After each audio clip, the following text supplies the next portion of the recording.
ദൈവത്തിന്റെ പരിശുദ്ധ നാമം പെരുമാറാകട്ടെ. ഒരു പ്രാവശ്യം കൂടെ കർത്താവിനെ ആരാധിപ്പാൻ ദൈവം കൃപ ചെയ്തു. മനോഹരമായ ആരാധന ദൈവം നമുക്ക് നൽകി.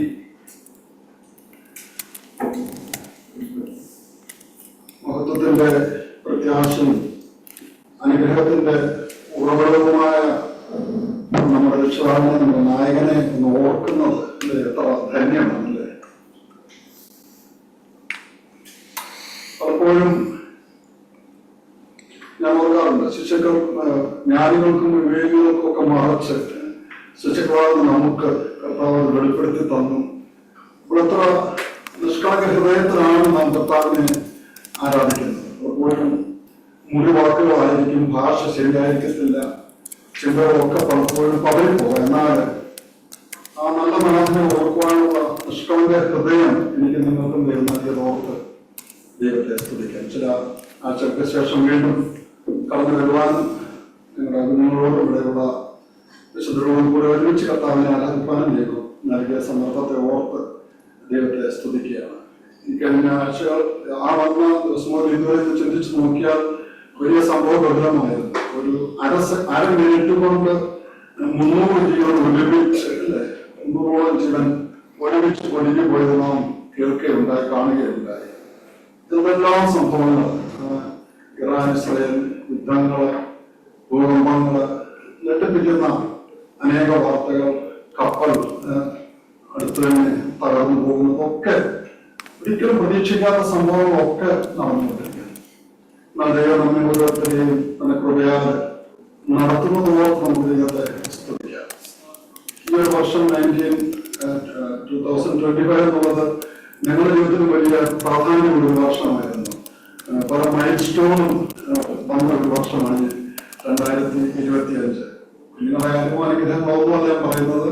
ഞാനുള്ള വൈഫും ഞങ്ങൾ ഒരുമിച്ചായിട്ട് 50 വർഷം, മെയ് 8-ാം തീയതി 50 വർഷം ഒരുമിച്ച് ജീവിച്ച് ഒരുമിച്ച് കർത്താവിനെ സേവിപ്പാനുള്ള വലിയ ഭാഗ്യം കർത്താവ് നൽകി. അനേകർക്ക് സാധിക്കാത്ത ഒരു വർഷം 2 വർഷം കൊണ്ട് പൊട്ടി പുറപ്പെട്ടു പോകുന്ന വിവാഹങ്ങളായിരുന്നു നമ്മൾ കണ്ടുകൊണ്ടിരിക്കുന്നത്. എന്നാൽ എല്ലാത്തിനെയും അതിജീവിച്ച് നോർത്തുകാരൻ ഇരുന്നപ്പോൾ ഈ പാണ്ടനാട് കൊച്ചു കുഗ്രാമത്തിന്റെ ആ പമ്പാനദിയുടെ തീരത്ത് കൊച്ചു കുടുംബത്തിൽ ഒന്നുമില്ലാത്ത നേട്ടൊക്കെ വന്ന് എവിടെല്ലാം നടന്നുപോയി, ഏതെല്ലാം ദേശങ്ങൾ വിസിറ്റ് ചെയ്ത്, ഏതെല്ലാം സഭകളിൽ എവിടെയെല്ലാം കർത്താവിന്റെ വചനം കൊടുക്കുവാൻ, ഒരുമിച്ചായിരിക്കാനൊക്കെ ദൈവം വലിയ കൃപ ചെയ്തത്. ഒക്കെ നമുക്ക് മനസ്സിൽ വിചാരിക്കാവുന്ന കാര്യങ്ങളല്ല. എന്നാൽ ദൈവം കരിഞ്ഞ് അനുഗ്രഹിച്ച് നൽകുന്നു. അതോർത്ത് ദൈവത്തെ സ്തുതിക്കുകയാണ്. അടുത്ത മാസം 23-ന് ഞാൻ 75 വർഷം കംപ്ലീറ്റ് ചെയ്യുകയാണ്.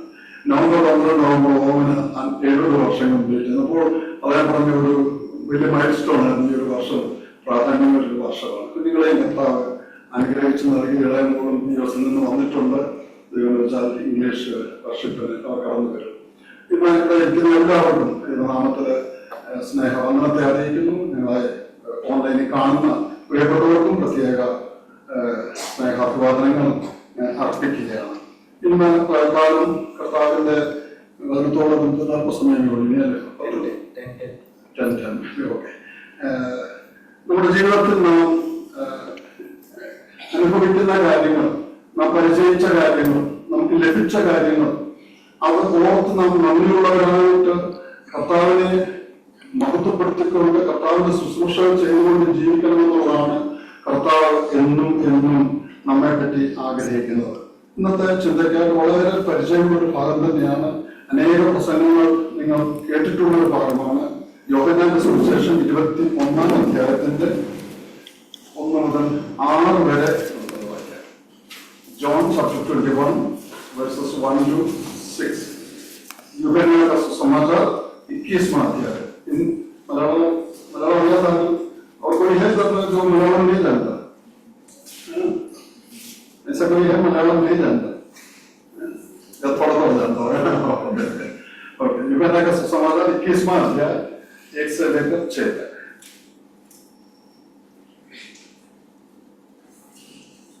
അതിനുശേഷം യേശു പിന്നെയും തിബര്യാസ് കടൽക്കരയിൽ വെച്ച് ശിഷ്യന്മാർക്ക് പ്രത്യക്ഷനായ ജീവിതമായിരുന്നു. ശിമോൻ പത്രോസും ദിദിമോസ് എന്ന തോമാസും ഗലീലയിലുള്ള കാനയിലെ നഹനയെയും സബദി മക്കളും അവന്റെ ശിഷ്യന്മാർക്ക് വേറെ രണ്ടുപേരും ഒരുമിച്ച് കൂടി.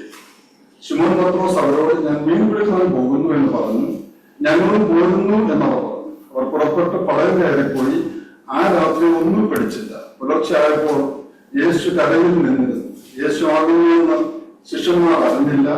യേശു അവരോട്, കുഞ്ഞുങ്ങളെ കൂട്ടുവാൻ വല്ലതുമുണ്ടോ എന്ന് ചോദിച്ചു. ഇല്ല എന്ന് അവർ ഉത്തരം പറഞ്ഞു. പടകിന്റെ വലത്തുഭാഗത്ത് വല വീശുകയും എന്നാൽ നിങ്ങൾക്ക് കിട്ടും എന്ന് അവൻ അവരോട് പറഞ്ഞു. അവർ വീശി മീനിന്റെ പെരുപ്പം ഹേതുവായി അത് വലിപ്പാൻ കഴിഞ്ഞില്ല. കർമ്മസമ്പന്നനായ സ്വർഗീയ പിതാവേ, നല്ല സമയത്തിനായിട്ട് സ്തോത്രം. ഇങ്ങനെ വെള്ളത്തിന് മുമ്പിൽ അല്പസമയം ഞങ്ങൾ ഇരിക്കുകയാണ്. കർത്താവിനോട് സംസാരിക്കണമേ. നിങ്ങളുടെ വായിലെ വാക്കുകൾ നിരൂപണങ്ങളൊക്കെ ഇന്ന് സ്വർഗത്തിന് പ്രസാദമുള്ളതായിരിക്കാൻ ഇടയാകണം. പ്രധാനത്താൽ ഞങ്ങളെ ഓരോരുത്തരുടെയും ഹൃദയങ്ങളെ പോഷിപ്പിച്ചാൽ മഹത്വം നിൽക്കണം. യേശുക്രിസ്തുവിന്റെ ധന്യമായ നാമത്തിൽ തന്നെ. മനുഷ്യ ജീവിതത്തില് അനേക പാളിച്ചകൾ നമുക്ക് ഓരോരുത്തർക്കും വന്നു പോകണം. ഓരോ തീരുമാനങ്ങൾ എടുത്ത് നാം കർത്താവിന്റെ സന്നിധിയിലായിരിക്കുന്നു. പല അനുഭവങ്ങളിൽ കൂടെ നാം കർത്താവിന്റെ സന്നിധിയിലേക്ക് വന്നു അല്ലേ. ഒരുപക്ഷെ രോഗമായിരിക്കാം, ദുഃഖമായിരിക്കാം, അല്ലെങ്കിൽ നമ്മെ കുഞ്ഞുനായ മുതലേ വന്നും പഠിപ്പിച്ച് നമ്മളെ അഭ്യസിപ്പിച്ചു കൊണ്ടുവന്ന മാതാപിതാക്കൾ മൂലമായിരിക്കാം. അങ്ങനെ രക്ഷയെ കണ്ടെത്തുവാനും കർത്താവിന്റെ മക്കളായി തീരുവാനുള്ള ഭാഗ്യം കർത്താവ് നമുക്ക് നൽകി എന്നുള്ളത് നമുക്ക് വളരെ സന്തോഷത്തോടെ ഓർക്കുവാൻ പറ്റുന്ന കാര്യമാണ്. എന്നാൽ ജീവിതത്തിൽ അനേക പാളിച്ചകൾ വന്നു പോകാം. അത് വ്യക്തിപരമായിരിക്കാം, കുടുംബ ജീവിതത്തിലെ ഇഷ്യൂസ്, പ്രശ്നങ്ങള്, സഹജീവിതത്തിൽ സംഭവിക്കുന്നത് പല പല കാരണങ്ങളാണ്. ഞാൻ പലപ്പോഴും കാണാറുണ്ട്, അനേക സഭകളില് യുവാക്കളൊക്കെ വളരെ ആത്മാർത്ഥതയില്ലാതെ ദൈവ സന്നിധി വിട്ടുമാറി ഒരു ഉത്സാഹവും എടുക്കുവാൻ മുതിരാതൊക്കെ ഇരിക്കുന്നത്. അത് വീട്ടിലെ കാര്യങ്ങൾ അത് കാണും, ചിലപ്പോൾ കുടുംബജീവിതത്തിലെ കാണും, സഹജീവിതത്തിലേക്ക് സഭയിലുള്ളതായ ആറ്റിറ്റ്യൂഡ്, മറ്റുള്ളവരുടെ കാര്യങ്ങൾ, ഇതൊക്കെ വരുമ്പോഴും നാം ഒരു പക്ഷെങ്കിൽ കലങ്ങി പോകാം എന്നത് യാതൊരു സംശയമില്ല. സഭയായിട്ട് പ്രശ്നങ്ങളുണ്ട്, കുടുംബത്തിൽ പ്രശ്നങ്ങളുണ്ട്, വ്യക്തിപരമായ ജീവിതത്തിൽ പ്രശ്നങ്ങളുണ്ട്. ഇങ്ങനെയൊക്കെയുള്ള സന്ദർഭങ്ങളിലൊക്കെ കടന്നു പോകുമ്പോൾ ഇന്ന് പക്ഷെ തിരിഞ്ഞു നോക്കുമ്പോൾ എല്ലാം മണ്ടത്തരമായിരുന്നു, അത്രത്തോളം വേണ്ടായിരുന്നു എന്നൊക്കെ ചിന്തിച്ച് നമുക്ക് മടങ്ങി വരുവാനുള്ളതായ സാധ്യതകളും നമ്മുടെ മുമ്പിൽ ഉണ്ട് എന്ന് പറഞ്ഞ യാതൊരു സംശയമില്ല. അതിന്റെ ചില ഉദാഹരണങ്ങളാണ് പ്രത്യേകം ഞാൻ വായിച്ച നമ്മുടെ ഭാഗങ്ങളിലേക്ക് കാണാൻ തക്കുള്ള സമയത്തിന് വളരെ കുറവുകൊണ്ട് പെട്ടെന്ന് ഞാൻ പോയതായിട്ടുണ്ട്. 1-ാം അധ്യായത്തിന്റെ ജോൺ 1:35 മുതൽ കാണുമ്പോൾ ഇതിന്റെ ഒരു പശ്ചാത്തലം നമുക്ക് കാണുവാൻ പറ്റുവാൻ സാധിക്കുന്നുണ്ട്. യോഹന്നാൻ പിന്നെയും നമ്മുടെ ശിഷ്യന്മാർ രണ്ടുപേരുമായി ജോൺ ചാപ്റ്റർ 1:35-42. പിറ്റേന്നാൾ യോഹന്നാൻ പിന്നെയും തന്റെ ശിഷ്യന്മാർ രണ്ടുപേരുമായി അവർ നിൽക്കുമ്പോൾ കടന്നുപോകുന്ന യേശുവിനെ നോക്കിയിട്ട് ഇതാ ദൈവത്തിന്റെ കുഞ്ഞാട് എന്ന് പറഞ്ഞു. അവൻ പറഞ്ഞത് ആ രണ്ട് ശിഷ്യന്മാർ കേട്ട് യേശുവിനെ അനുഗമിച്ചു. യേശു തിരിഞ്ഞ് അവർ പിന്നാലെ വരുന്നത് കണ്ട് അവരോട്, നിങ്ങൾ എന്ത് അന്വേഷിക്കുന്നു എന്ന് ചോദിച്ചു. അവർ റബ്ബി എന്ന് വെച്ചാൽ ഗുരുവോധി എവിടെ പാർക്കുന്നു എന്ന് ചോദിച്ചു. അവർ അവരോട് വന്ന് കാണുന്നു എന്ന് പറഞ്ഞു. അങ്ങനെ അവൻ വസിക്കുന്ന ഇടം അവർ കണ്ടു. അന്ന് അവരോടുകൂടെ പാർത്തു. അപ്പോൾ ഏകദേശം 10 മണി നേരമായിരുന്നു. യോഹന്നാൻ പറഞ്ഞത് കേട്ട് അവനെ അനുഗമിച്ച രണ്ടുപേരിൽ ഒരുത്തൻ ശിമോൻ പത്രോസിന്റെ സഹോദരനായ അന്ത്രയാസ് ആയിരുന്നു. അവൻ തന്റെ സഹോദരനായ ശിമോനെ ആദ്യം കണ്ടു. അവനോട്, നീ മശീഹയെ എന്ന് വെച്ചാൽ ക്രിസ്തുവെ കണ്ടെത്തിയിരിക്കുന്നു എന്ന് പറഞ്ഞു. അവനെ യേശുവിന്റെ അടുക്കൽ കൊണ്ടുവന്നു. യേശു അവനെ നോക്കി, നീ യോഹന്നാന്റെ പുത്രനായ ശിമോനാകുന്നു, നിനക്ക് കേഫ എന്ന് പേരാകും എന്ന് പറഞ്ഞു. അത് പത്രോസ് എന്നാകുന്നു. Chapter 1:42 we read, now when Jesus looked at him, he said, you are Simon the son of Jonah, you shall be called Cephas, translated a stone. Jesus gave him a new name. ഒരു പുതിയ പേര് നൽകി ശിമോനെ ഇതാ കർത്താവ് അവന്റെ അടുത്തേക്ക് നയിക്കുന്നവരെ നാം കാണുന്നത്. നേരത്തെ നാം വായിച്ച 1:35 വായിച്ചപ്പോൾ കാണുന്നത് എന്താണ്? യോഹന്നാൻ സ്നാപകൻ തന്റെ രണ്ട് ശിഷ്യന്മാരുമായിട്ട് നിൽക്കുമ്പോൾ യേശു അവരെ കടന്നു വരികയാണ്. പെട്ടെന്നാണ് യേശു ആ രണ്ട് ശിഷ്യന്മാരെ ആ യേശു ആരാണെന്ന് പരിചയപ്പെടുത്തി കൊടുക്കുന്നത് എന്നാണ് നാം അവിടെ വായിച്ചത്. ഇതാ ദൈവത്തിന്റെ കുഞ്ഞാട്, before the lamb of God എന്ന് പറഞ്ഞ് യേശുവിനെ പരിചയപ്പെടുത്തി കൊടുത്തപ്പോൾ എന്താണ് സംഭവിച്ചത്? യോഹന്നാൻ നഷ്ടമുണ്ടായി അല്ലെ? യോഹന്നാൻ സ്നാപകനെ വിട്ട് അവർ രണ്ടുപേരും പെട്ടെന്ന് യേശുവിന്റെ പിന്നാലെ പോയി അവൻ പാർക്കുന്ന ഇടം കണ്ടുപിടിച്ച് അവിടെ പോയി അവനോട് പോയി അന്ന് രാത്രി കഴിച്ചു എന്നാണ് കാണുന്നത്. അത് ശിമോൻ പത്രോസിന്റെ സഹോദരൻ അതിനകത്തുണ്ടായിരുന്നു. അങ്ങനെയാണ് യേശുവിനെ പറ്റി അവർ കൂടുതൽ മനസ്സിലാക്കുവാൻ തക്കവണ്ണം സാധിച്ചത്. യേശു പാർക്കുന്ന ഇടം കണ്ടു, അവൻ എങ്ങനെ വസിക്കുന്നു എന്നുള്ളത് കണ്ടു. എന്ന് പറഞ്ഞാൽ കുഴികൾക്ക് കുറുനരികൾക്ക് കുഴിയുണ്ട്, പറവകൾക്ക് ആകാശമുണ്ട്, എല്ലാം ഉണ്ട്. പക്ഷെങ്കിൽ ഒന്നുമില്ലാതെ എനിക്ക് തോന്നുന്നത് തലയണ പോലും കാണുന്നത് കല്ല് വെച്ചായിരിക്കും ചിലപ്പോൾ യേശു ക്രിസ്തു തലയണയായിട്ട് ഉപയോഗിച്ചത്. ഒന്നുമില്ലാതെ കഴിയുന്ന ഒരു യേശുവിനെ കണ്ടിട്ട് വന്നിട്ടാണ് ശിമോൻ അന്ത്രയോസും കൂടെ ഉണ്ടായിരുന്ന ആളും പരിചയപ്പെടുത്തുന്നത് യേശുവിനെ തന്റെ സഹോദരൻ. ശിമോൻ പത്രോസ് കടന്നു വരികയാണ്. ശിമോൻ പത്രോസ് കാണുന്നു. യേശുവിനെ കണ്ടപ്പോൾ നീ എന്താ പറഞ്ഞത്? നിന്റെ പേര് കേഫാണെന്നാണ്. ഇത് പറഞ്ഞാല് ഒരു പാറക്കഷണം, ഒരു സ്റ്റോണ്. അപ്പോ ഒരു ശുദ്ധഗതിക്കാരനും പരമാർത്ഥ്യമായിരുന്ന നിഷ്കളങ്കനായ ഒരു മത്സ്യത്തൊഴിലാളി, അത് മാത്രമേ അവന്റെ ജീവിതത്തിൽ ഉണ്ടായിരുന്നു. വിദ്യാഭ്യാസം ഉണ്ടെന്നോ വചനം ഒരു പക്ഷെങ്കിൽ യഹൂദനായതുകൊണ്ട് അറിയാമായിരിക്കും. എന്നാൽ മറ്റു കാര്യങ്ങളൊന്നുമില്ല.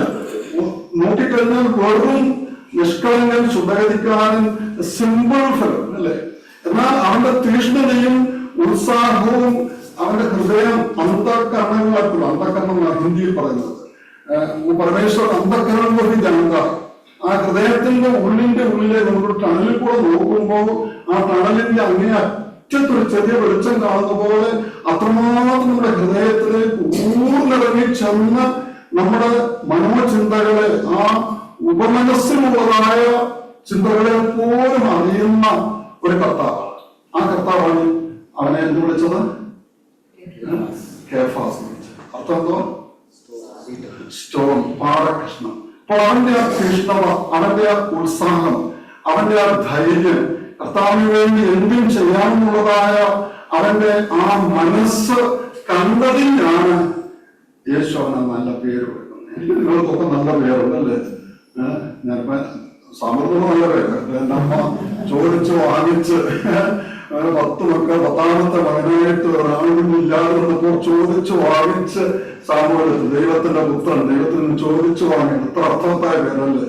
പക്ഷെ ആ പേരുടെ അർത്ഥത്തിന് അനുസരിച്ച് ഞാൻ ജീവിക്കണമെന്നുള്ളത് കർത്താവ് നമുക്ക് പറ്റി ആഗ്രഹിക്കും. പക്ഷെ നമുക്ക് എല്ലാവർക്കും കോമണായിട്ട് നൽകിയിട്ടുള്ള ഒരു പേരുണ്ട്. എന്തോ ക്രിസ്ത്യൻ അല്ലേ? Christ is everything in our life. ക്രിസ്ത്യാനി എന്നുള്ളതായ ഒരു പേര് എനിക്ക് നിങ്ങൾക്ക് നൽകി തന്നിരിക്കുമ്പോൾ ആ ക്രിസ്തുവിന്റെ സ്വഭാവത്തിനനുസരിച്ചുള്ളതായ ഒരു ജീവിതം ഞാനും നിങ്ങളും നയിക്കണമെന്നുള്ളതാണ് കർത്താവ് നമ്മെ പറ്റി ആഗ്രഹിക്കുന്നത് എന്നുള്ളതിന് സംശയമില്ല. ഈ പത്രോസാണ് ഓടിച്ച് ലഭിച്ച അല്പസമയത്തിനുള്ളിൽ നമുക്ക് ഓടിച്ച് ഒരു 10 കാര്യങ്ങൾ പ്രത്യേകിച്ച് പത്രോസിനെ പറ്റി ഒന്ന് ഓർക്കുവാൻ തക്കവണ്ണം പ്രത്യേകം ആഗ്രഹിക്കുകയാണ്. മത്തായിയുടെ സുവിശേഷം 4-ാം അധ്യായത്തിന്റെ 18 മുതൽ 20 വരെ ഞാൻ എടുക്കാൻ സമയമില്ലായിരിക്കും, ഉണ്ടെങ്കിൽ അത് ഒന്ന് കാണിച്ച് വായിക്കാം. Matthew chapter 4 versus 18 to 20. Mathew 4, 18 to 20. അതെന്താ പത്രോസിനെ പറ്റി കാണുന്നത്? And Jesus walking by the sea of Galilee, അവൻ ഗലീല കടൽപ്പുറത്ത് നടക്കുമ്പോൾ പത്രോസ് എന്ന പേരുള്ള ശിമോൻ അവന്റെ സഹോദരനായ അന്ത്രയോസ് എന്നിങ്ങനെ മീൻപിടിക്കാരായ 2 സഹോദരന്മാർ കടലിൽ വല വീശുന്നത് കണ്ടു. മുൻപോട്ട് 19. Then he said to them, "Follow me and I will make you fishers of men." They immediately left their nets and followed. അവരുടെ കാണിച്ചതിനു മുമ്പ് ഉടനെ അവർ വല വിട്ടേച്ച് അവരെ അനുകരിച്ചു. അപ്പോൾ പത്രോസിനെ പറ്റി ചിന്തിക്കുമ്പോൾ എല്ലാം ഉപേക്ഷിച്ച് യേശുവിനെ അനുഗമിച്ചത്. എന്നോടൊപ്പം ഒന്നിച്ച് പെട്ടെന്ന് യാത്ര കേട്ടോ. എല്ലാം ഉപേക്ഷിച്ച് ഒറ്റ വഴിയില് ഒന്നും ചിന്തിപ്പാനില്ല. എന്നാണ് യേശുവിനെ പറ്റിയുള്ള ഫീഡ്ബാക്ക് കിട്ടിക്കഴിഞ്ഞപ്പോൾ ഒരു പക്ഷെ അങ്ങനെ സ്റ്റെപ്പ് എടുത്തത് തെറ്റായിരുന്നു തോന്നുന്നു. കാരണം ഒന്നുമില്ലാത്തൊരു വഴിയിലേക്ക് കിടക്കുന്നത് ഞാൻ കണ്ടെന്ന് നമ്മുടെ സഹോദരൻ എങ്ങനെയാലും പറയുന്നുണ്ട്. അപ്പോൾ അങ്ങനെയുള്ള ഒരു ഇടത്ത് നിന്ന് യേശു അവനെ വിളിക്കുമ്പോൾ ഒന്നും ചിന്തിക്കാതെ എല്ലാം ഉപേക്ഷിച്ച് എടുത്ത് ചാടി കർത്താവിന്റെ പുറകെ അനുഗമിച്ചവനാണ് പത്രോസ്. നമ്മളൊക്കെ എത്ര പേരല്ലേ അങ്ങനെ സ്റ്റെപ്പുകൾ എടുത്തിട്ടുണ്ടല്ലേ? ഒറ്റ വഴി നമ്മൾ എല്ലാം ഇട്ടിരുന്നു. മാതാപിതാക്കളെ നമ്മൾ തഴഞ്ഞു അല്ലേ? എല്ലാം വിട്ടില്ലേ? ഓരോരുത്തരുടെയും ജീവിതം നമുക്ക് അറിയാവുന്ന നമ്മുടെ സാക്ഷ്യങ്ങൾ നോക്കുമ്പോൾ നമുക്ക് മനസ്സിലാകുന്നതാണ്. അപ്പോൾ എല്ലാം വിട്ട് കർത്താവിനെ അനുഗമിച്ച് പത്രോസ് നമുക്ക് കാണുന്നത് സാധിക്കും.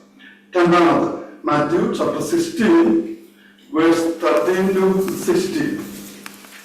സുവിശേഷം 16 അധ്യായത്തിന്റെ 13 മുതൽ 16 വരെ.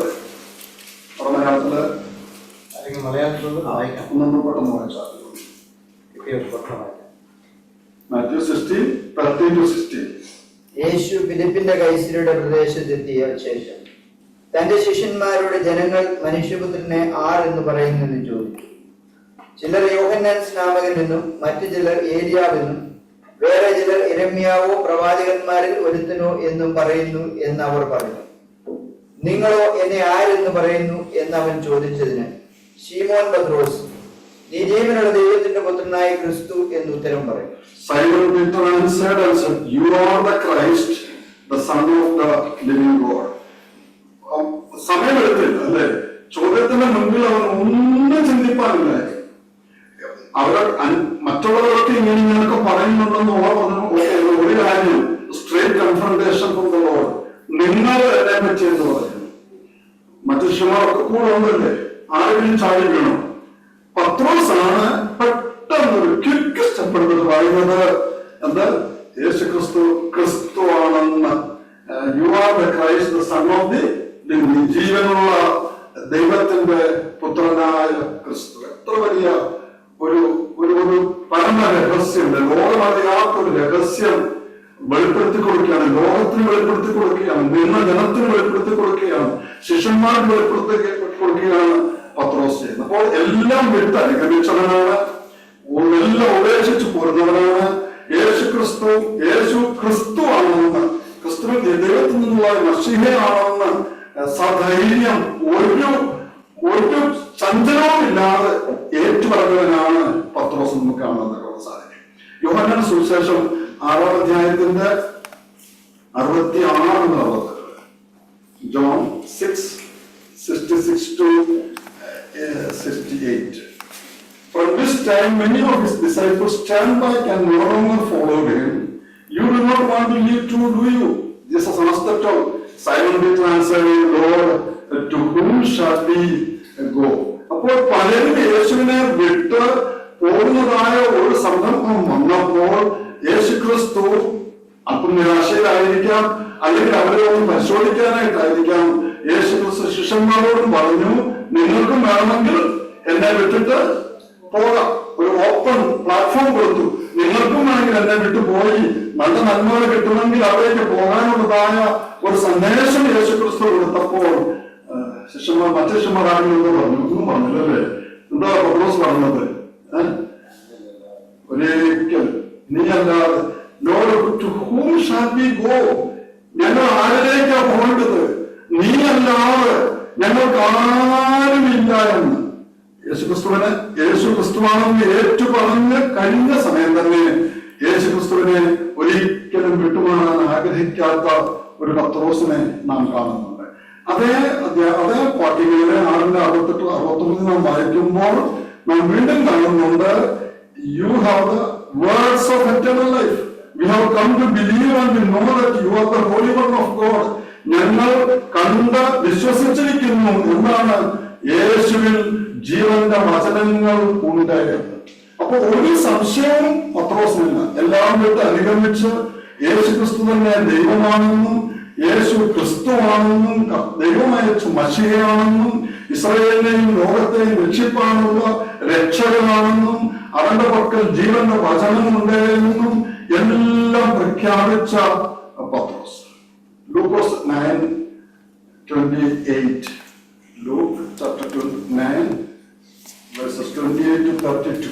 അവിടെ നാം കാണുന്നുണ്ട് മറുരൂപമാണ്. എടുത്തു വായിക്കേണ്ട ആവശ്യമില്ല, എല്ലാവർക്കും അറിയാവുന്ന കാര്യമാണ്. മറുരൂപമാണ്. Mount of Transfiguration. അവിടെ 3 ശിഷ്യന്മാരെ ഒത്ത് യേശു ക്രിസ്തു കടന്നു പോകണം അല്ലേ? അവിടെ എന്താണ് കാണുന്നത്? But Peter and those with him were heavy with sleep And when they were fully awake, they saw his glory and the two men who stood with him at the transfiguration of Mount. അപ്പോൾ അവിടെ ഈ വാക്കുകൾ പറഞ്ഞിട്ട് ഏകദേശം 8 നാൾ കഴിഞ്ഞപ്പോൾ പത്രോസിനെയും യോഹന്നാനെയും യാക്കോബിനെയും കൂട്ടിക്കൊണ്ട് പ്രാർത്ഥിപ്പാൻ മലയിൽ കയറിപ്പോയി. ഉറക്കഭാരം കൊണ്ട് ഉറങ്ങിപ്പോയി. പക്ഷെ കണ്ണു തുറക്കുമ്പോൾ കണ്ടതെന്താ? യേശു ക്രിസ്തുവിന്റെ മഹത്വം കാണുക. അവൻ ആരോടുകൂടി നിൽക്കുന്നു. അവര് കേട്ടിട്ടേ ഉള്ളൂ അല്ലെ? മോശെ ഏലിയാവിനെ ഒക്കെ ഇവർ കേട്ടിട്ടേ ഉള്ളൂ. അനേക നൂറ്റാണ്ടുകൾക്ക് മുൻപ് വന്നു പോയ പ്രവാചകന്മാർ ഇതാ അവർ വെളിപ്പെട്ട് വന്നിരിക്കുകയാണ്. അവരുടെ ഒക്കെ മധ്യത്തിൽ ആ യേശുവിന്റെ ദിവ്യരൂപം, ആ മഹാ തേജസ് കണ്ട് അതിന് വളരെ വിസ്മയം പൂണ്ട ഒരു പത്രോസിനെ നമുക്ക് കാണാൻ തക്കവണ്ണം പ്രത്യേകം സാധിക്കുന്നുണ്ട്. മുൻപോട്ട് നോക്കുമ്പോൾ പത്രോസിനെ പറ്റി നാം ചിന്തിക്കുമ്പോൾ അനേക അത്ഭുതങ്ങൾ യേശു ചെയ്ത മിക്കവാറും എല്ലാ അത്ഭുതങ്ങളും കാണുവാൻ തക്കവണ്ണം യേശുവിനോട് കൂടെ ഉണ്ടായിരുന്ന ഒരു പത്രോസിനെ നമുക്ക് കാണുവാൻ തക്കവണ്ണം സാധിക്കും. കാനാന്റെ കല്യാണത്തിന് ശിഷ്യന്മാർ മൊത്താണ് പോയതല്ലേ? അപ്പോൾ ആ വെള്ളത്തെ വീഞ്ഞാക്കുന്നത് മുതൽ, കുരുടനെ കാഴ്ച കൊടുത്ത് സൗഖ്യമാക്കുന്നത് മുതൽ, കുഷ്ഠരോഗികളെ സൗഖ്യമാക്കുന്ന രംഗം മുതൽ, മരിച്ച ലാസറിനെ ഉയർപ്പിച്ച സംഭവം മുതൽ, 5000 പേർക്ക് അല്ലെ ആഹാരം കൊടുത്ത് അച്ചപ്പം കൊണ്ട് മീനും കൊണ്ട് 5000 പേരെ പോഷിപ്പിച്ച വലിയ അത്ഭുത രഹസ്യങ്ങൾ കണ്ട്. അത് മാത്രമാണോ? പത്രോസിനെ സ്വന്തം അമ്മായിയമ്മയെ അല്ലെ കൈപിടിച്ച് എഴുന്നേൽപ്പിച്ച് പനിയും ന്യൂമോണിയായും കോളറായും എല്ലാം വിട്ടുമാറി കണ്ണിന്റെ മുൻപിൽ സൗഖ്യം പ്രാപിച്ച് അമ്മച്ചി എഴുന്നേറ്റ് തുള്ളി ചാടി ചായ ഉണ്ടാക്കി, കാപ്പി ഉണ്ടാക്കി, പലഹാരം ഉണ്ടാക്കി യേശുവിനും ശിഷ്യന്മാർക്കും കൊടുക്കുന്നത് പത്രോസിന്റെ ദൃഷ്ടി കൊണ്ട് കണ്ടതാണ് പ്രിയമുള്ളത്. എല്ലാ മഹത്വം കണ്ട് ഞാൻ നിങ്ങൾ എത്ര മഹത്വം കർത്താവിനെ കണ്ടിരിക്കുന്നല്ലേ? എത്രയോ അത്ഭുതങ്ങൾ കണ്ടിരിക്കുന്നു. എല്ലാം കേട്ട് കർത്താവെ ഇന്നുള്ളത് നിന്റെ കൂടെ ആണെന്ന് പറഞ്ഞ് വേർപെട്ടെന്ന അല്ലേ? എത്ര അനുഗ്രഹങ്ങൾ നമ്മുടെ ഓരോരുത്തരുടെയും ജീവിതത്തിൽ വന്നിട്ടുണ്ടോ എന്നുള്ളത് നമുക്കൊന്ന് തിരിഞ്ഞ് ഓർക്കേണ്ടത് ആവശ്യമാണ്. മർക്കോസിന്റെ സുവിശേഷം 14-ാം അധ്യായത്തിലേക്ക് അറിയാം. മാർക്ക് ചാപ്റ്റർ 14 26 മുതൽ 31 വരെ നാം വായിക്കുമ്പോൾ, even if all fall away, I will not. പത്രോസ് പറയുന്നതാണ്. Truly I tell you, Jesus answered, today, yes, tonight, before the rooster crows twice, you yourself will disown me 3 times. But Peter insisted emphatically, even if I have to die with you, I will never disown you. All the others said the same. എല്ലാ ശിഷ്യന്മാരും ഒരുമിച്ച്, പ്രത്യേകിച്ച് പത്രോസ് എടുത്തു ചാടി അവരുടെ ലീഡറായിട്ട് മുഴുവൻ പറയുന്നത്, ഒരിക്കലും അറിയുകയില്ല, ഒരിക്കലും ഞാൻ നിഷേധിച്ച് തള്ളിപ്പറഞ്ഞ് ഞങ്ങൾ പോവുകയില്ല എന്ന് യേശുവിന് വാക്ക് കൊടുത്ത ഒരു പത്രോസിനെ നമ്മൾ കാണുന്നുണ്ട്. മർക്കോസ് 14 മാർക്ക് 14:66 മുതൽ നാം വായിക്കുമ്പോൾ നാം കാണുന്നത് അവൻ തള്ളിപ്പറഞ്ഞു. യേശു പ്രവചിച്ചതുപോലെ തന്നെ, യേശു മുൻകൂട്ടി എന്റെ ഹൃദയത്തെ കണ്ടതുപോലെ തന്നെ അവൻ കർത്താവിനെ നിഷേധിച്ചു അല്ലെ, തള്ളിപ്പറഞ്ഞു. എന്നിട്ടും നോക്കി, കണ്ണുനീരോടെ കർത്താവിനെ നോക്കി. ആ കോഴി കൂറുമ്പോൾ പെട്ടെന്ന് യേശു പറഞ്ഞ കാര്യങ്ങളെ ഓർത്തുകൊണ്ട് മനസ്സ് പതറി പശ്ചാത്തപിച്ചുകൊണ്ട് അനുരഞ്ജനം നടത്തി കർത്താവിലേക്ക് മടങ്ങി വന്ന പത്രോസാണ്. അപ്പോൾ അവന്റെ ജീവിതത്തിൽ സംഭവിച്ചിട്ടുണ്ട് അനേക എക്സ്പീരിയൻസ്, അനുഭവങ്ങൾ തന്റെ ജീവിതത്തിൽ ഉണ്ടായിരുന്നത് അവനൊന്ന് തിരിഞ്ഞ് ഓർക്കുവാൻ സാധിക്കും. ഇങ്ങനെയൊക്കെ ആയിരുന്നതെന്ന് ഓർത്തായിരിക്കുന്ന ഒരു പക്ഷെങ്കിൽ ഇത്രയെല്ലാം അനുഗ്രഹങ്ങൾ നൽകിയ കർത്താവിലേക്ക് മടങ്ങി വരുവാൻ മടിക്കാതെ ഇരുന്നൊരു പത്രോസിനെയാണ് ഈ മർക്കോസിന്റെ സുവിശേഷം 14-ാം അധ്യായത്തിൽ നാം കാണുന്നത് എന്നുള്ളതാണ്. അപ്പോൾ 3 തവണ നിഷേധിച്ചതിന് ശേഷവും പശ്ചാത്തപിച്ച് വീണ്ടും മടങ്ങി വരുവാൻ മനസ്സ് കാണിച്ച പത്രോസിനെ നാം കാണുക. ഇനി യോഹന്നാന്റെ സുവിശേഷം 18-ാം അധ്യായത്തിന്റെ 10-ാം വാക്യം. അവിടെ നാം വായിക്കുന്നത് John 18:10. Yohanna 18:10.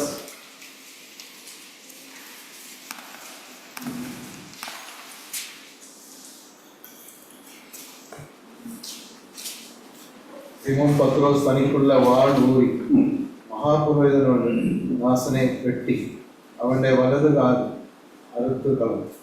Then Simon Peter, having a sword, drew it and struck the high priest's servant and cut off his right ear. The servant's name was Malchus. എന്താണ് അർത്ഥം അവിടെ? കാണുന്നത് യേശുക്രിസ്തുവിന്റെ രക്ഷകനായിട്ടുള്ള ശത്രുക്കളിൽ നിന്ന് അവനെ രക്ഷിപ്പാൻ തക്കവണ്ണം അത്യുത്സാഹത്തോടെ തീഷ്ണതയോടെ ചാടി വീണ് വാളിൽ നിന്ന് എടുത്ത് വെടികഴിഞ്ഞു. ഒന്ന് ചിന്തിക്കാൻ പോലും നിന്നില്ല. എന്റെ കർത്താവിന് അത് വരരുത്, അവൻ ഉപദ്രവം നേരിടരുത് എന്നുള്ള നിലയിൽ യേശുവിനെ രക്ഷിപ്പാൻ പോലും ശ്രമിച്ച ഉത്സാഹം കാണിച്ച പത്രോസ്. പത്താമതായിട്ട് ലാസ്റ്റ് പോയിട്ട് who saw the resurrected Jesus many times. ഉയർത്തെഴുന്നേറ്റ യേശുവിനെ എത്രയോ തവണ പത്രോസ് കണ്ടു കഴിഞ്ഞു അല്ലേ? ഇത്ര വാക്യം പറയുന്നുണ്ട്. ലൂക്കോസ് 24 നാം കാണുന്നുണ്ട് എമ്മൗസിലേക്ക് യാത്ര ചെയ്യുന്ന 2 ശിഷ്യന്മാരെ പറ്റി അല്ലേ? ആ 2 ശിഷ്യന്മാർ ഒന്നും അറിയാതെ സംസാരിച്ച് കടന്നു പോവുകയാണ്. യേശു ചേർന്ന് നടന്നു. എല്ലാം കഴിഞ്ഞിട്ട് യേശു ആണെന്ന് മനസ്സിലാക്കി കഴിഞ്ഞപ്പോൾ എന്താ സംഭവിച്ചെന്നറിയാമോ? ലൂക്കോസ് 24:33-34 കാണുന്നുണ്ട്. So they rose up that very hour and return to Jerusalem. അവർ പിന്നെ എമ്മോസിലേക്ക് കണ്ടിന്യൂ പോയില്ല. അവിടെ നിന്ന് യേശു ആണെന്ന് മനസ്സിലാക്കി കഴിഞ്ഞപ്പോൾ അവർ തിരിച്ച് ഓടി അവർ ജെറുസലേമിലേക്ക് വരുന്നു. And found 11 and those who were with them gathered together. അവനോട് കൂടെ ഉണ്ടായിരുന്ന 11 ശിഷ്യന്മാരും ഒരുമിച്ച് കൂടിയിരുന്നുകൊണ്ട് കർത്താവിനെ ആരാധിച്ചുകൊണ്ടിരിക്കുന്ന രംഗം കാണുകയാണ്. 34 നാം വായിക്കുന്നുണ്ട്. The Lord is risen indeed and has appeared to Simon. 11 പേരും ഈ 2 ശിഷ്യന്മാർ വരുമ്പോൾ 11 പേരും ഒരുമിച്ച് അവരോട് പറയുകയാണ്, saying the Lord is risen indeed and has appeared to Simon.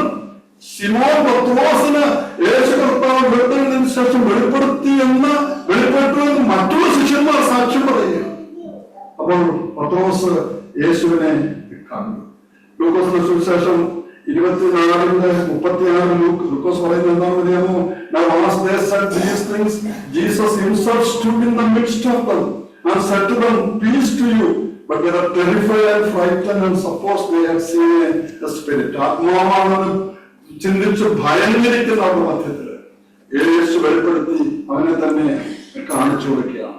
1 പൗലോസ് പറയുന്നുണ്ട്, for I delivered to you first of all that which I also received, that Christ died for our sins according to the scriptures, and that he was buried, and that he rose again the 3rd day according to the scriptures, and that he was seen by Cephas, then by the 12.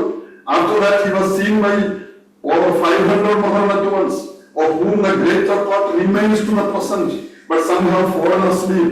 After that he was seen by James, then by all the apostles. പൗലോസ് കൃത്യമായിട്ട് എഴുതിയിരിക്കുന്നു, അവൻ മരിച്ചു, അടക്കപ്പെട്ടു, ഉയർത്തെഴുന്നേറ്റു, 3-ാം ദിവസം ഉയർത്തെഴുന്നേറ്റു, തിരുവചന പ്രകാരം എഴുന്നേറ്റു. And that he was seen by Cephas, then by the 12. പത്രോസിനും ബാക്കി 12 ശിഷ്യന്മാർക്കും വെളിപ്പെട്ടു എന്ന് കാണിച്ചിരിക്കുകയാണ്.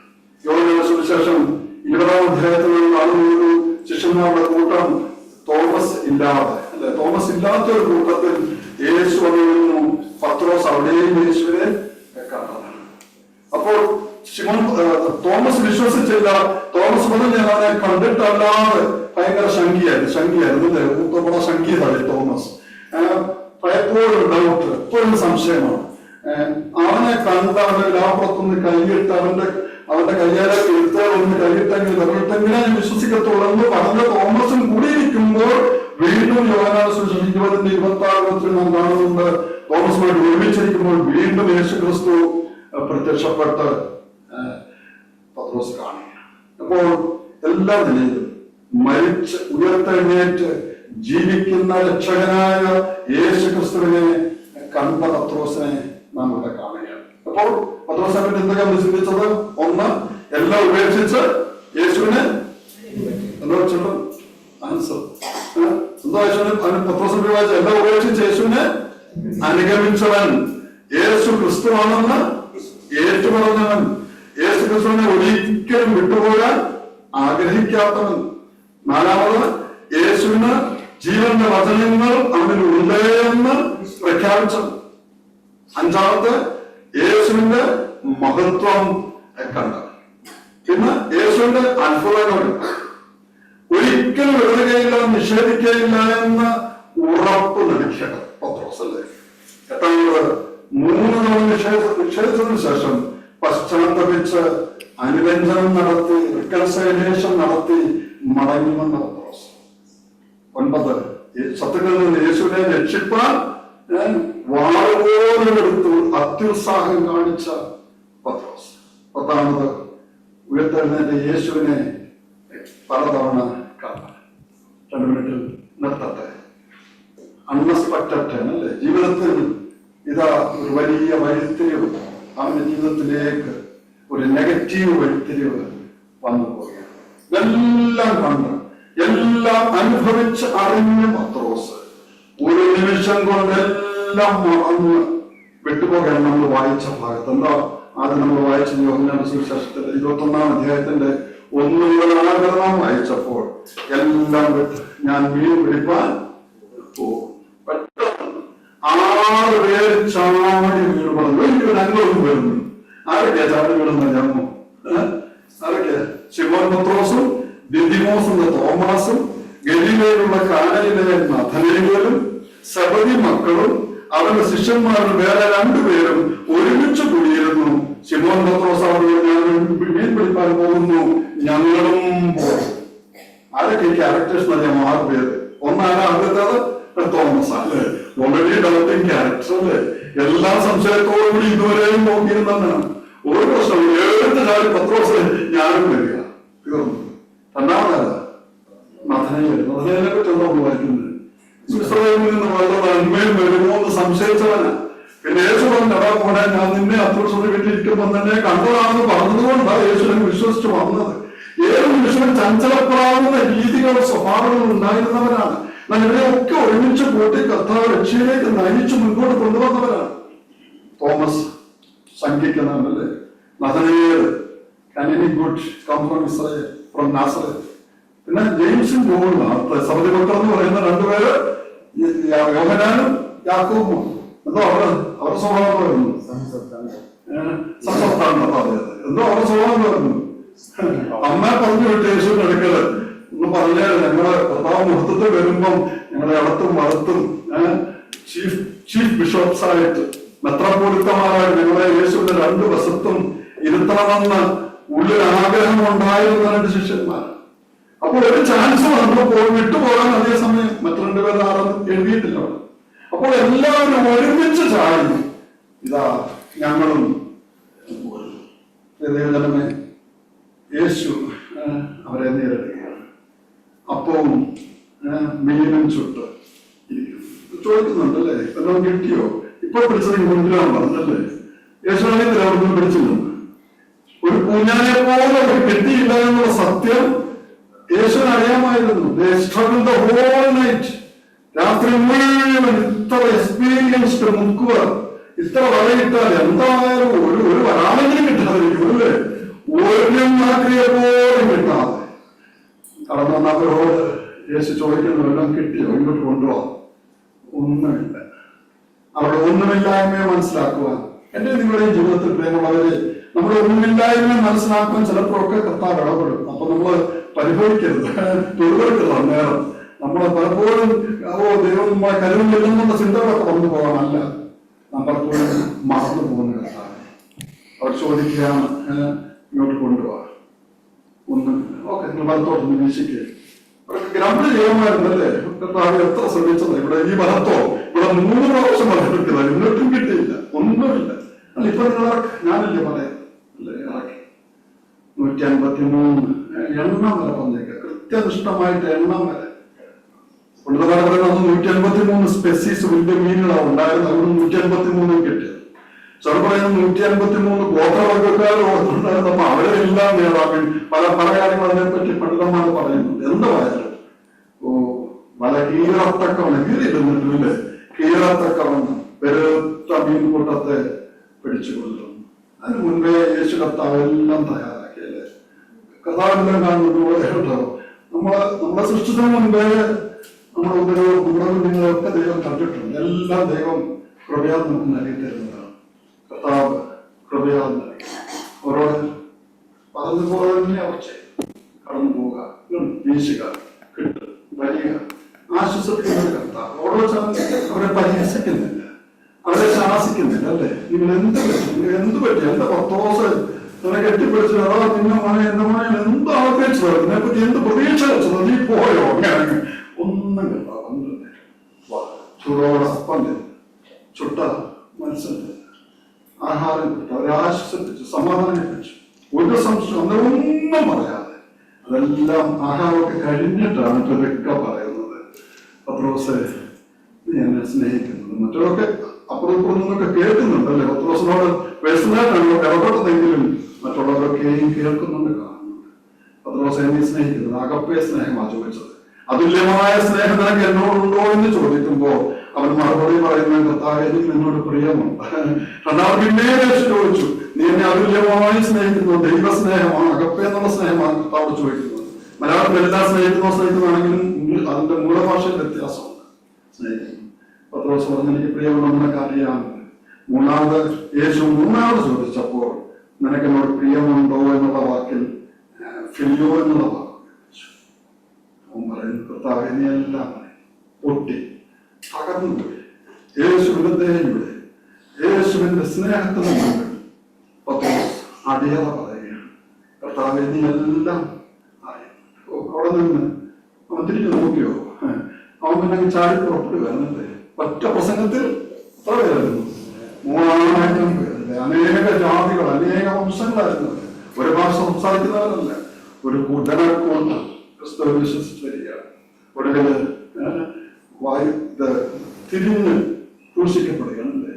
അവനെ നേരെ ക്രൂശിക്കാൻ നോക്കിയപ്പോൾ പോലും അവൻ പറഞ്ഞില്ല, യേശു ക്രിസ്തുവിനെ പോലെ ക്രൂശിക്കപ്പെടാൻ ഞാൻ യോഗ്യനല്ല, ഞാൻ തല കുലിച്ച് എന്റെ തല താഴെ ആയിരിക്കട്ടെ, ക്രിസ്തുവിന്റെ പാദാന്തികം പാദം ചുംബിച്ചുകൊണ്ട് എനിക്ക് മനസ്സിലായി. എത്ര തീഷ്ണതയേറിയ കഷ്ടതയിലേക്ക് അവൻ ആ സ്റ്റെപ്പ് പോയി. ഓരോ നദനയുടെ ചരിത്രം, നദനയിലാണ് ബർത്തലമോ നമ്മുടെ ശിഷ്യനായിരുന്നു ബർത്തലമായി.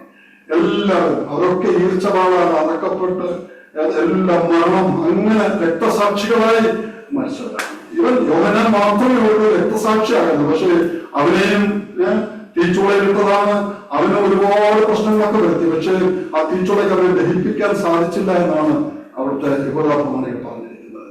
ഒടുവില് നോർമൽ മരണമായിട്ട്.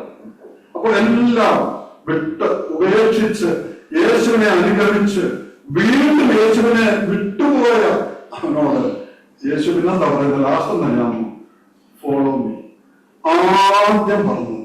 ആ ഫോളോവിനുള്ള വാക്ക് വീണ്ടും ഇവനെ വീണ്ടെടുത്തതിന് ശേഷം, after restoring Peter and his friends to the Lord, he once again said, follow me, എന്നെ അനുഗമിക്കുക.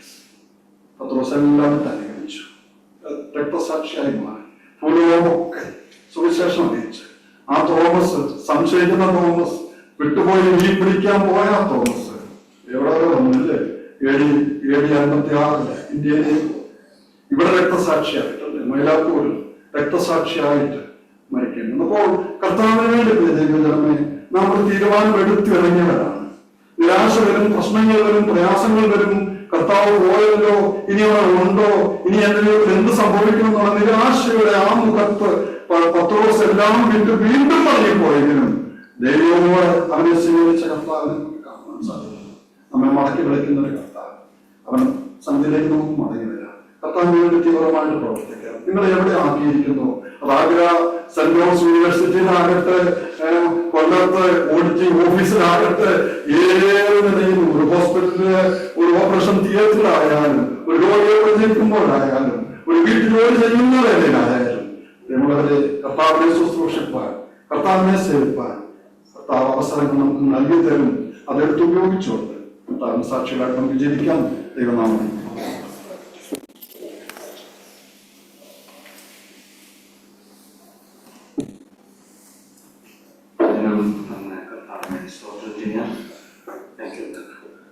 കർത്താവെ സ്തുതിക്കുന്നു, മാറ്റപ്പെടുത്തുന്നു. ഇങ്ങനെ അങ്ങനെ വചനം നമ്പറും ഇരിക്കാൻ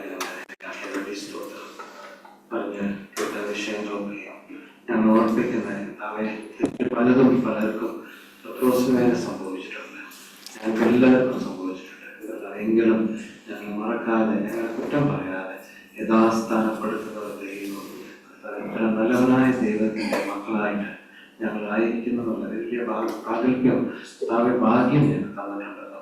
ഞങ്ങളെ കർത്താവെ അവർ ചെയ്ത തെറ്റുകളല്ല കർത്താവെ ഞങ്ങളും അത് ചെയ്യാതെ ഇരിക്കാൻ ഒരു ദിവസങ്ങൾ കർത്താവെ വിശ്വസരായിട്ട് ജീവിക്കാൻ കർത്താവെ ഞങ്ങൾക്ക് ഇത്ര മാത്രം ചെയ്ത ദൈവം, ഞങ്ങളെ പാതാളത്തിൽ നിന്ന് രക്ഷിച്ച ദൈവം, ഞങ്ങളെ സ്വന്തം പുത്രനെ ഏൽപ്പിച്ചു തന്ന് ഞങ്ങളെ വിടുവിച്ച ദൈവം, നിത്യ അവകാശികളാക്കി കർത്താവെ നിത്യരാജ്യത്തിന്റെ അവകാശികളാക്കി തീർത്ത ദൈവം നന്ദിയുള്ളതായിട്ട് ഞങ്ങൾക്ക് മാത്രമല്ല, ഞങ്ങളെ കർത്താവെ അന്ന് ലോകത്തിന് വേണ്ടിയാണല്ലോ മരിച്ചത്.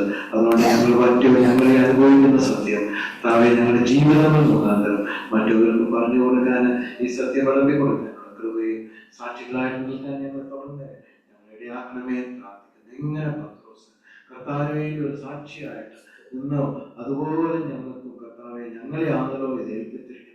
അന്ന് ആ 12 ശിഷ്യന്മാരും പിന്നിൽ വന്ന പ്രിയപ്പെട്ടവരെ അന്ന് ഏൽപ്പിച്ചപ്പോൾ കർത്താവെ ഞങ്ങളെ ആണല്ലോ ഈ കാലഘട്ടത്തിൽ ആക്കി വെച്ചിരിക്കുന്നത്. ആ രീതിയിൽ വിശ്വസരായി ജീവിക്കാൻ ഞങ്ങളെ സഹായിക്കണമെന്ന് പ്രാർത്ഥിക്കുന്നു. കർത്താവെ ഞങ്ങളെ കേട്ട വചനങ്ങൾക്ക് വിശ്വസരായിട്ട് മുന്നോട്ട് പോകാൻ സഹായിക്കണമെന്ന് പ്രാർത്ഥിക്കുന്നു. മൗത്തം എടുക്കണമേ. Thank you Lord. മൗത്ത് യേശു കർത്താവിന്റെ നാമത്തിൽ സ്തോത്രത്തോടെ അപേക്ഷിക്കുന്നു നല്ല പിതാവേ. പിതാവായ ദൈവത്തിന്റെ സ്നേഹം, പുത്രന്റെ കൃപയും പരിശുദ്ധാത്മാവുടെ കൂട്ടായ്മ സഹവാസം കേട്ട വചനങ്ങളുടെ മേലും പ്രാർത്ഥിച്ച എല്ലാ വിഷയങ്ങളും മേലും എപ്പോഴും ഉണ്ടാകുമാറാകട്ടെ. ആമേൻ.